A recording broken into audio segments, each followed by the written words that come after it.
नमस्कार, मैं वीरेंद्र सिंह आप सभी का स्वागत करता हूं। एसएम न्यूज़ द्वारा चलाई जा रही सीरीज कहीं हम भूल न जाएं। कहीं हम भूल न जाएं उन महापुरुषों को, उन वीरों को, उन संतों गुरुओं को जिन्होंने मानवता की लड़ाई लड़ी, इस देश में समता स्वतंत्रता के लड़ाई के लिए लड़ाई लड़ी, संघर्ष किया, सबको मान सम्मान दिलवाने के लिए संघर्ष किया।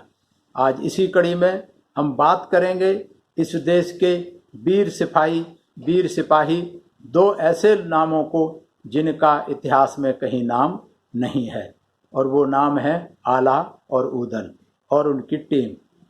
आला उदल के इनके पिता जसराज थे और माता देवला थी। जसराज राजा परमाल के यहाँ सेनापति थे, नौकरी करते थे। राजा परमाल बुंदेलखंड के चंदेले राजा थे, उनके यहाँ ये नौकरी करते थे। जसराज के एक भाई और थे, बच्छराज। ये दोनों सगे भाई राजा परमाल के यहाँ काम करते थे। जसराज के आला और उदल दो बेटे थे। आला उदल, आला के लिए ये कहा जाता है कि आला धर्मराज के अवतार थे और उदल अर्जुन के अवतार थे। ऐसा जो काव्य हैं उनमें कहा जाता है। इनके लिए एक चीज और कही जाती है, बुंदेलखंड की भूमि के लिए, इन वीरों के लिए एक कहावत है। उधर बुंदेलखंड के लोग कहते हैं कि बुंदेलखंड की वीर भूमि महोबा और आला एक दूसरे के पर्याय हैं। ये महोबा का राज्य था, वहां रहते थे। महोबा की सुबह आला से शुरू होती है और आला से खत्म होती है। बुंदेलखंड का जन जन आज भी चटकारे लेकर गाता है कि बुंदेलखंड की सुनो कहानी, बुंदेलों की बानी में, पानीदार यहाँ का घोड़ा, आग यहाँ के पानी में। तो ऐसे बुंदेलखंड और महोबा में रहते थे ये बहादुर बहुत थे, लेकिन विडंबना इनके साथ ये थी कि जाति से ये बनाफर थे।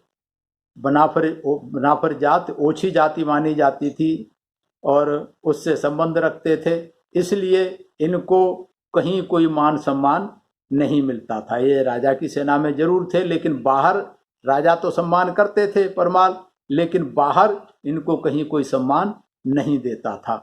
तो धर्मराज, ये आला धर्मराज के अवतार माने जाते थे और उदल इनका छोटा भाई था। आला जो है बहुत शांत प्रिय व्यक्ति थे, वो कभी लड़ाई झगड़े में विश्वास नहीं करते थे। और ऐसा कहा जाता है कि आला को मैहर की एक देवी ने अमृत का वरदान दिया हुआ था कि ये कभी मारे नहीं जाएंगे। तो आला के पास ये कहा जाता है कि ऐसी शक्ति थी कि युद्ध में मारे हुए योद्धाओं को भी ये जिंदा कर देते थे। कहाँ तक सच्चाई है इसमें कह नहीं सकते। इनका विवाह नैनागढ़ की सुंदरी से, सोना से हुआ था। इसी सोना से एक इनका पुत्र था जिसका नाम था इंदल। इंदल भी बहुत वीर पुरुष था, बहुत बहादुर था। तो आला के लिए है, ये आला और उदल पृथ्वीराज के समकालीन थे। पृथ्वीराज से युद्ध में पृथ्वीराज की बेटी बेला थी। बेला के साथ में, बेला की शादी में, बेला के गोने में एक युद्ध होता है जिसमें बहुत सारे लोग मारे जाते हैं, जिसमें उदल भी मारा जाता है। तो आला जो थे, जब उदल मारा जाता है इनका छोटा भाई, तो आला बहुत गुस्से में जाकर के लड़ने के लिए जाते हैं और जो रास्ते में मिलता है उसको मारते हुए चले जाते हैं। और अंत में पृथ्वीराज से इनकी मुठभेड़ होती है और पृथ्वीराज को भी ये घायल कर देते हैं। पृथ्वीराज को जब घायल कर देते हैं तो इनके गुरु गोरखनाथ ने मना किया। तो गुरु गोरखनाथ के कहने पर इन्होंने पृथ्वीराज को जो था प्राण दान दिया था, उनकी हत्या, उनको जो है छोड़ दिया था। तो इस तरीके से आला बहुत बहादुर थे और पृथ्वीराज के समकालीन थे। पृथ्वीराज चूंकि राजपूत थे, क्षत्रिय थे, उनका सबका नाम आता है, लेकिन आला का कहीं नाम नहीं आता। आला के छोटे भाई उदल थे। उदल बहुत बहादुर थे और युद्ध का इन्हें बहुत अच्छा लगता था, बहुत ही इनको युद्ध प्रिय थे, बहुत बहादुर थे। अधिकांश युद्धों का ज्यादातर यही जन्मदाता होते थे उदल। कहीं से भी लड़ाई लड़ने के लिए ये तैयार रहते थे। इनके घोड़े का नाम बेंदुल था। तो आला एक राग होता है, इधर हमने बहुत सुना है, गांव में देहात में गाया जाता है आला के नाम से, जिसमें बहुत सारी लड़ाइयाँ हैं। उसमें 52 गढ़ की लड़ाइयों का जिक्र है, 52 गढ़ की लड़ाइयाँ। तो उस समय गांव देहात में आज भी आला के नाम से ये गीत गाए जाते हैं। ये आला एक संगीत है, शाम को पूरे गांव के लोग, मोहल्ले के लोग इकट्ठे हो जाते हैं और ये वीर रस की कविता है आला। इसको गाया जाता है, जिसके माध्यम से पूरा इतिहास यहाँ बताया जाता है। तो ये जो इनका छोटा भाई उदल बहुत पराक्रमी था। ये कहीं से भी किसी के भी लिए जो है लड़ने के लिए तैयार रहते थे और अपनी मर्यादा बचाने के लिए ये कहते हैं कि उदल ने इंद्र के घोड़े ले लिए थे। इंद्र जो था, अब ये कहाँ तक सच्चाई है कहाँ तक वो है कि जो परमाल के राजा थे उनकी रानी से इश्क करता था तो रात में मिलने के लिए आता था। तो एक बार उदल ने इनको देख लिया तो उदल ने इंद्र के घोड़े में इंद्र के रथ में 5 घोड़े होते थे, वो पांचों के पांचों घोड़े इंद्र से छीन लिए थे और इंद्र अपनी मर्यादा बचाने के लिए घोड़े दे करके वापस चला गया था। तो ये कहाँ तक सच्चाई है, लेकिन इससे एक चीज तो प्रूव होती है कि ये बहुत बहादुर थे। ये इंद्र से भी नहीं डरे, इंद्र के घोड़े छीन लिए, इसका मतलब ये बहुत बहादुर थे। इनकी बहादुरी का कोई मुकाबला नहीं था। इनकी नरवरगढ़ की एक फुलवा नाम की रानी थी, राजकन्या, उससे शादी का इनका वो चलता रहा और उससे बाद में जाकर के शादी हुई थी। उदल इतना वीर था कि किसी भी लड़ाई के लिए, किसी भी ऐसे काम के लिए तुरंत हाँ कर देता था। ये नहीं सोचता था कि हम जीतेंगे हारेंगे या कैसे लड़ेंगे, लेकिन ये भी सच है कि जितनी लड़ाइयाँ लड़ी उसमें कभी हारे नहीं। तो इस तरीके से आला उदल के साथ एक और थे जिनका नाम था बिरमा। बिरमा परमाल का बेटा था, परमाल का बेटा था। और जो पृथ्वीराज की बेटी थी बेला, बेला की से इसकी शादी हुई थी। तो उस समय ये प्रथा थी कि ये चूंकि बनाफर वंश के थे तो इनको कोई लड़की नहीं देता था, कोई इनसे शादी नहीं करता था। तो जिसकी लड़की देखते थे सुंदर, उससे जबरदस्ती लड़ाई करके उससे ले आते थे। तो सबकी शादियां, ये जितने भी हुए हैं आला में जो करेक्टर हैं, इन सब की शादियां लड़ाई लड़के हुई। तो बिरमा की लड़ाई इसमें बहुत महत्वपूर्ण है, जिसको लड़ाई का नाम है बेला का गोना। शादी होती है, शादी के बाद गोना होता है। तो पृथ्वीराज की लड़की थी बेला, तो जो परमाल के लड़का था बिरमा, उसके साथ इनकी शादी हुई थी। बिरमा भी बहुत बहादुर था, लेकिन जो पृथ्वीराज जो थे, चूंकि वो राजपूत थे, ये उनसे नीचे थे, इन्हें कोई अपनी बेटी देना नहीं चाहता था। तो ये शादी तो हो गई, लेकिन शादी के बाद जब गोना होता है तो गोना में बहुत भयंकर और भीषण युद्ध हुआ था। इतना भयंकर युद्ध हुआ था कि बिरमा के बेला के गोने में ये चंदेलों के सारे सेना मारी गई थी। पृथ्वीराज के भी बहुत सारे लोग मारे गए थे। पृथ्वीराज बहुत कमजोर हो गया था और पृथ्वीराज को तो आला ने अभय दान दे दिया था, इसलिए बच गया था, नहीं तो पृथ्वीराज भी इस लड़ाई में मारा जा सकता था। तो इस तरीके से ये बिरमा की लड़ाई में होता है। बिरमा को बहुत दिनों तक युद्ध करना पड़ा। बिरमा के बाद में ये जो अंतिम लड़ाई मानी जाती है आला उदल के, जो बिरमा की लड़ाई है बेला के गोने की, ये अंतिम लड़ाई मानी जाती है। इसमें सभी जो है बिरमा भी मर जाता है और जिससे शादी हुई थी बेला से, बेला अपने पति बिरमा के साथ में शहीद हो जाती है। और इस तरीके से बहुत सारे राजा, बहुत सारे जो वीर थे इसमें मारे जाते हैं। इनके साथ एक और थे वीर महापुरुष मलखान। मलखान आला की मौसी का बेटा था। मलखान भी बहुत ताकतवर, बहुत लड़ने वाला था, बहुत ही शक्तिशाली था। और ये कहा जाता है मलखान के लिए कि जिस रथ पर ये सवारी करता था उसमें 17 घोड़े लगाए जाते थे। और उस समय दोनों साइड में इसके 100 मन के लंबे लंबे लोहे के खम्भे खड़े कर दिए जाते थे। इनकी संख्या ये 2 होते थे और युद्ध में इन्हीं से लड़ता था। 100 मन के खम्भे, आप सोचिए कितना वजन होता होगा। अब इसमें कहाँ तक सच्चाई है मैं कह नहीं सकता, लेकिन ये उनसे लड़ता था तो बहादुरता होगा ही। 100 मन के नहीं होंगे तो कम से कम कुछ तो भारी रहे होंगे, इतने के जो एबनॉर्मल वजन के रहे होंगे, तो उनसे ये लड़ता था। मलखान बहुत हिम्मती था। मलखान का ब्याह पानीपत के महाराज मधुकर सिंह की कन्या जगमोहन से हुआ था। उस समय इसमें भी लड़ाई होती थी और जगमोहन की जब शादी हो रही थी तो जगमोहन के भाई मतलब इसके साले ने इसको इसकी कमजोरी बता दी थी कि इसके पैर में जब तक वो बाण नहीं लगेगा बड़ा नहीं तब तक मरेगा नहीं। तो इस तरीके से मलखान भी उस लड़ाई में शहीद हो जाते हैं। तो ये जो थे, उसके एक और थे सुलखान। सुलखान जो थे अंगद के नाम से जाना गया है इनको। यह मलखान का छोटा भाई था। युद्ध काल में मलखान के रथ को यही हाँकता था और बहुत बहादुर था और ये रथ को चलाने का एक्सपर्ट था। रथ को चाहे तो हवा में उड़ा दे, रथ को चाहे तो बीच मैदान में ले जाए, ये रथ चलाने का एक्सपर्ट था सुलखान। और इस तरीके से एक इनका योद्धा था जगनी। जगनी जो था एक कुशल दूत था। उस समय पहले जब लड़ाई होती थी तो लड़ाई का संदेश लेकर के एक दूत जाता था और वो दूत इतना बहादुर होता था कि उसे भी लड़ाई लड़नी पड़ती थी, क्योंकि लड़ाई का संदेश किसी को पसंद नहीं आता था तो वहां भी लड़ाई लड़नी पड़ती थी। तो जहां भी गया दूत बन के वहां लड़ाई लड़ी और उससे वो उस राजा का पावर का असेसमेंट करके आता था कि इनके अंदर कितनी ताकत है, क्या इनके लिए योजना बनाई जाए, किस तरीके से इनसे लड़ा जाए। तो ये जगनी का काम था। और एक और था सुखना। सुखना जो था ये जादू टोने में एक्सपर्ट था। ये 12 जादू और 16 मोहिनी का ज्ञान था इनको।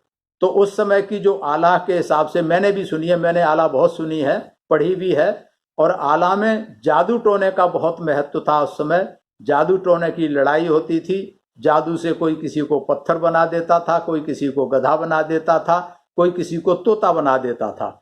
इस तरीके की कहानियां आला में भरी पड़ी हैं। तो ये जो थे सुखना, ये जादू के लड़ाई के एक्सपर्ट थे।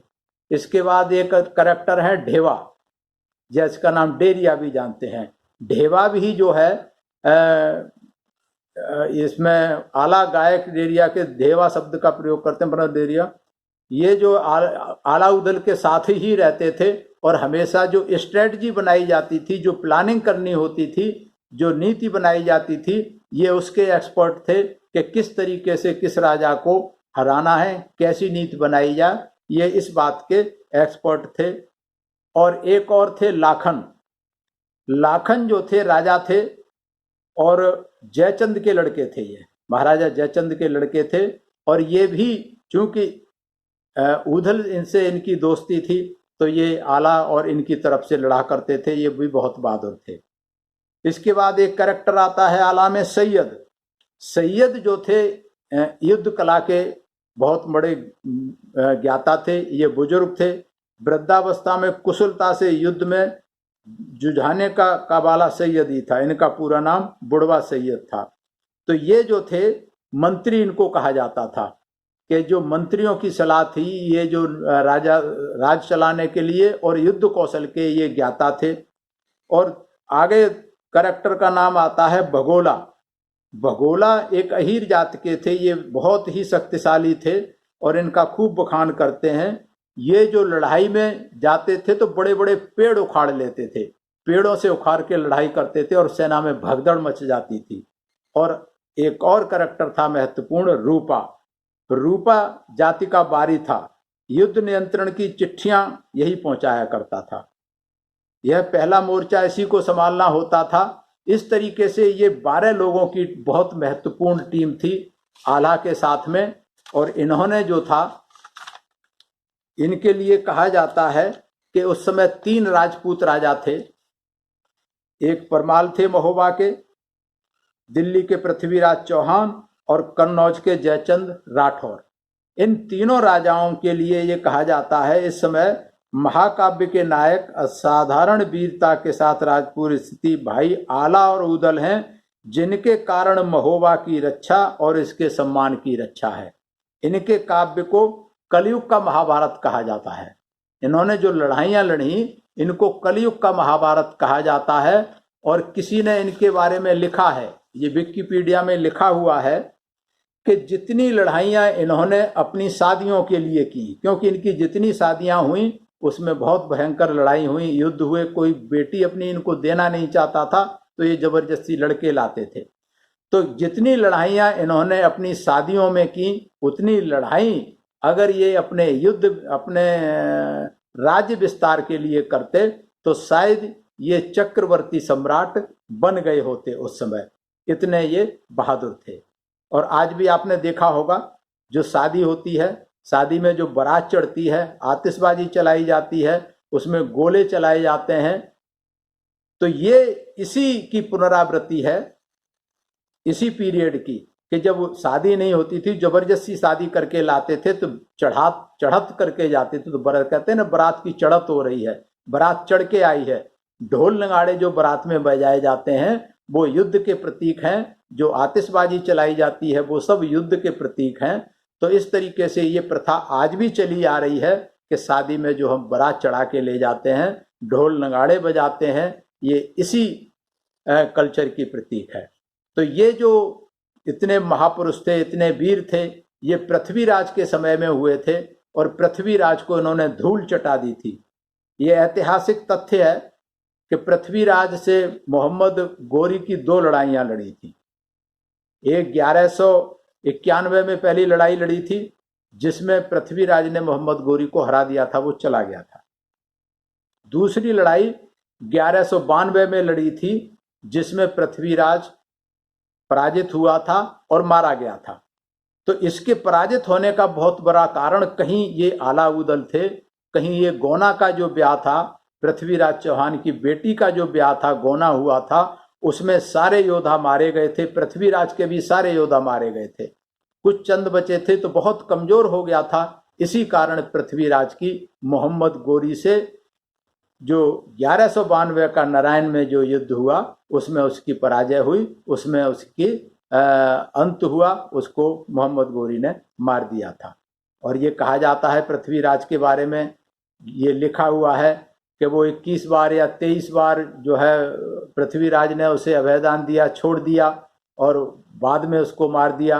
तो ये सब कहानी मनगढ़ंत कहानियां हैं। सच्चाई केवल ये है कि इससे केवल 2 लड़ाई हुई थी पृथ्वीराज की, और पृथ्वीराज से निश्चित रूप से ये लोग बहादुर थे। आला उदल और इनकी टीम पृथ्वीराज से या जयचंद से, इन सभी से ये बहादुर थे। चूंकि ये बनाफर जाति के थे, ओछी जाति के थे, शूद्र जाति के थे, इसलिए इतिहास की किसी भी किताब में एक लाइन भी इनके बारे में नहीं लिखी। लेकिन ये भी सत्य है, मैंने खुद देखा है, सुना है कि जो क्षेत्र है बुंदेलखंड का ये शुरू होता है आगरा से लेकर के उधर एमपी का काफी सारा एरिया है, इसमें इतना साहित्य है। आलखंड, आला जो है इतना गाया जाता है हर जो है बिरादरी जात में, हर गांव में, कि कई कई घंटों तक जो है आला गाई जाती है। और आला में जो है इनका पूरी कहानियां सभी की 52गढ़ की लड़ाई है, तो 52 लड़ाइयों के बारे में उसमें विस्तार से जो है दिया जाता है आलखंड में। और ये कहा जाता है आला के बारे में, अंग्रेजों के टाइम की बात है, कि ये आला पूरा का पूरा जो आलखंड है, जो काव्य है, ये वीर रस से भरपूर है, बहुत ज्यादा वीर रस है इसमें। और एक कहानी है इसमें, आलखंड कैसे बनाई है, कि किसी के दरवाजे पर आला हो रही थी, वो घर गया, खाना खाने के लिए बैठा ही था, उसी समय आला में एक लाइन आई कि जाके बैरी जिंदा जीवे ताके जीवन को दरकार। ये जैसे खाना खाने बैठ रहा था, ये लाइन उसकी सुनाई दी, उसे एकदम जोश आ गया, बोले हैं मेरा तो बैरी जिंदा है। उसने अपनी घरवाली से कहा कि ये थाली ऐसे ही रखी रहने देना, मैं अभी आ रहा हूं। और उसने तलवार उठाई और गया और जो उसका बैरी था गांव में, जो दुश्मन था, तलवार से उसका सिर काट दिया। सिर काट के लौट के आया, फिर उसने खाना खाया। अब चूंकि आमने सामने की बात थी, अंग्रेजों का शासन था, उसे रिपोर्ट हुई, पकड़ा गया, उस पर मुकदमा चला। तो मुकदमे के दौरान जज ने पूछा कि भाई तुमने इसकी हत्या क्यों की? बोले जी ये मेरा दुश्मन था। दुश्मन था तो भाई आप जो है कोर्ट का सहारा लेते, वो करते। तब उसने बताया, बोले जी बात यह है कि मैं खाना खाने बैठा था, आला पढ़ी जा रही थी और आला में ये लाइन आई कि जाको बैरी जिंदा जीवे ताके जीवन को दरकार। तो मुझे तुरंत जोश आया और मैंने तलवार उठाई, मैंने इसको मार दिया। तो उस समय वहां के जज ने वहां के प्रशासन को आदेश दिया कि भाई इसको ढूंढा जाए, ये काव्य कौन सा है इसके बारे में पता किया जाए। तो उस समय के अंग्रेज आला अफसरों ने फिर इसका किया गया, तो इसको कंपाइल किया गया।